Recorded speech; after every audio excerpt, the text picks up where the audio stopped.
మోంతా తుఫాను తీరాన్ని తాకింది. అయితే పూర్తిగా తీరాన్ని తాకడానికి ఇంకా 3-4 గంటల సమయం పడుతుందని చెబుతున్నారు. దీనికి సంబంధించి మరింత సమాచారం మా ప్రతినిధి సూర్యారావు అడిగి తెలుసుకుందాం. సూర్యారావు, ఎంతసేపట్లో ఇంకా ఇది తీరాన్ని తాకొచ్చు?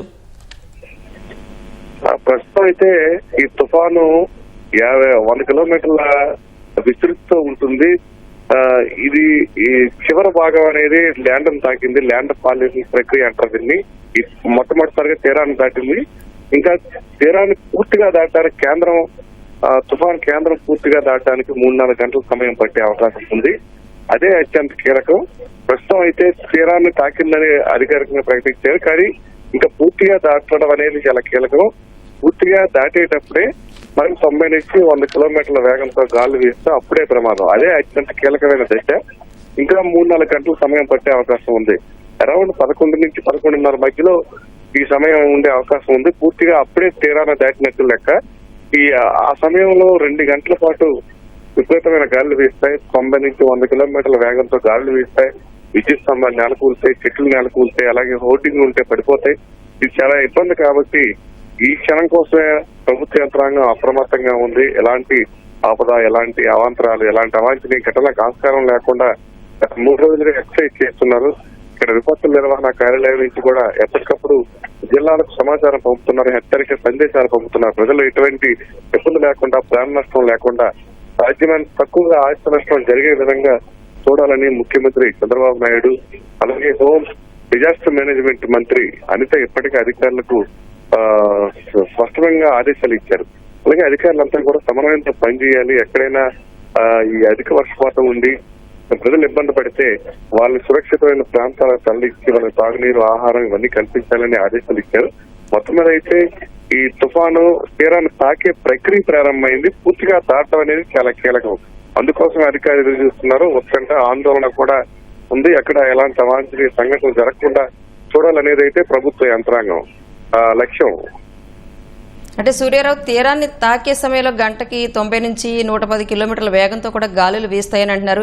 ఇప్పటికే తాకడం స్టార్ట్ అయిందని చెప్తున్నారు. అంటే ఇప్పుడు 2-3 గంటలుగా అబ్జర్వ్ చేస్తున్నారు మీరు. ఇప్పుడు ఏమైనా ప్రభావం కనిపిస్తుందా? ఇప్పుడైతే తీరాన్ని తాకే సమయంలో ఇప్పుడు 70 నుంచి 80 కిలోమీటర్ల వేగం మాత్రమే గాలి ఉండే అవకాశం ఉంది. తీరాన్ని స్టార్టింగ్ కాబట్టి ఇది ఇంకా కేంద్రకం అయితే ఆ తుఫాను కేంద్రం ఏదైతే ఉందో అది భూమిని తాకేటప్పుడు, తీరాన్ని తాకేటప్పుడు ప్రమాదం ఎక్కువ. అదే 3-4 గంటల సమయం పట్టే అవకాశం ఉంది. 11:30 సమయంలో ఈ క్షణం ఇది జరిగే అవకాశం ఉంది. అందుకోసం అందరూ ఎదురు చూస్తున్నారు. ప్రస్తుతం అయితే తుఫాన్ ల్యాండ్ పాలింగ్ ప్రక్రియ అయితే ప్రారంభమైంది. తీరాన్ని తాకే ప్రక్రియ ప్రారంభమైంది. ఇది పూర్తిగా దాటడానికి 3-4 గంటల సమయం పట్టే అవకాశం ఉంది. అదే అత్యంత కీలకమైన దశ అని చెప్పొచ్చు. అందుకే ప్రభుత్వ యంత్రాంగం అప్రమత్తంగా ఉంది. సూర్యారావు, కాకినాడ మచిలీపట్నం మధ్యలో తీరాన్ని తాకొచ్చని ముందుగా చెప్పారు. తర్వాత కాకినాడకు దక్షిణాన తీరం దాటే అవకాశం ఉందని అన్నారు. ఇప్పుడు అమలాపురంలో తీరాన్ని తాకవచ్చు అని చెప్తున్నారు. అంటే దీని గమనం మారుతూ ఉంటుందా? గమనంలో స్వల్పంగా మార్పులు తప్ప పూర్తిగా మార్పులు ఏమి లేవు. మొత్తం మీద చెప్తున్న కాకినాడ వైపే, ఈ కాకినాడ దక్షిణం వైపే తుఫాన్ అయితే గమనం ఉంది. కాకపోతే అక్కడ తూర్పుపాలెం, అలాగే 2-3 గ్రామాల పేర్లు చెప్తున్నారు. ఆ గ్రామాల పరిధిలోనే ఈ తుఫాను తీరాన్ని తాకే అవకాశం ఉంది. అయితే అప్రాక్సిమేట్ గా చెప్తున్నారు తప్ప స్పష్టంగా ఈ గ్రామాన్ని చెప్పట్లేదు. కాకినాడ సమీపంలో ఉన్న గ్రామాల వద్ద ఇది తుఫాను తీరాన్ని దాటే అవకాశం ఉంది. అప్రాక్సిమేట్ గా చెప్తున్నారు తప్ప స్పష్టంగా పలానా గ్రామాన్ని చెప్పట్లేదు. అయితే కాకినాడ చుట్టుపక్కల పరిధిలో ఉన్న మొత్తం అన్ని గ్రామాలు కూడా అప్రమత్తం చేశారు. అటు అమలాపురం నుంచి రాజాలు, యానం, ఇటు కాకినాడ, మొత్తం ఈ 2 జిల్లాల పరిధిలో మొత్తం అన్ని కూడా అధికారంగా అప్రమత్తమైంది. ఎక్కడ కూడా ఎలాంటి అవాంఛనీయ ఘటనలకు చోటు లేకుండా ముందుగానే ఏర్పాట్లు చేస్తున్నారు. అంటే ఎప్పటికప్పుడు ప్రభుత్వ యంత్రాంగం ప్రజలను కూడా అప్రమత్తం చేస్తుంది, పునరావాస కేంద్రాలకు తరలిస్తుంది. ఆల్మోస్ట్ రాత్రి చీకటి పడింది, బయట ఎక్కడ జనసంచారం లేదు కదా? లేదంటే ఎవరైనా చూడటానికి బయటకు వస్తున్నారా సూర్యారావు?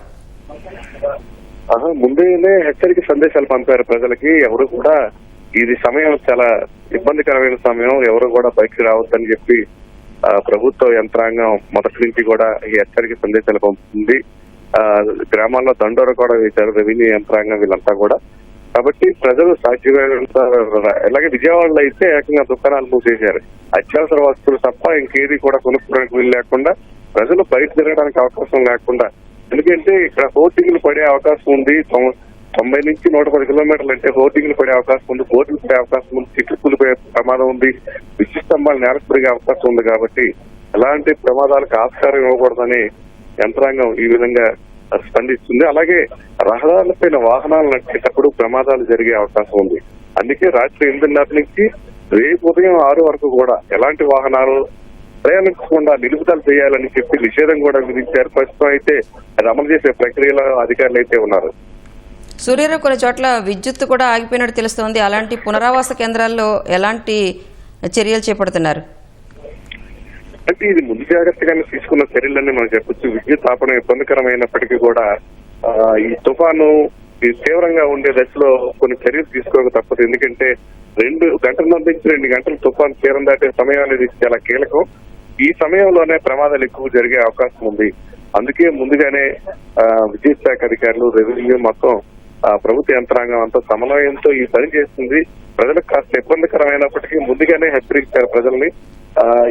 ఈ తీరం దాటే సమయం కీలకం కాబట్టి ఇప్పుడు ప్రజలు స్వల్పంగా ఇబ్బంది పడే అవకాశం ఉంది. అయినప్పటికీ ఇది ఎలాంటి ప్రమాదాలకు, ప్రాణ నష్టానికి అవకాశం ఇవ్వరాదనేది ప్రభుత్వ లక్ష్యం. ఆ దిశగానే అధికారులు అయితే ప్రయత్నం చేస్తున్నారు.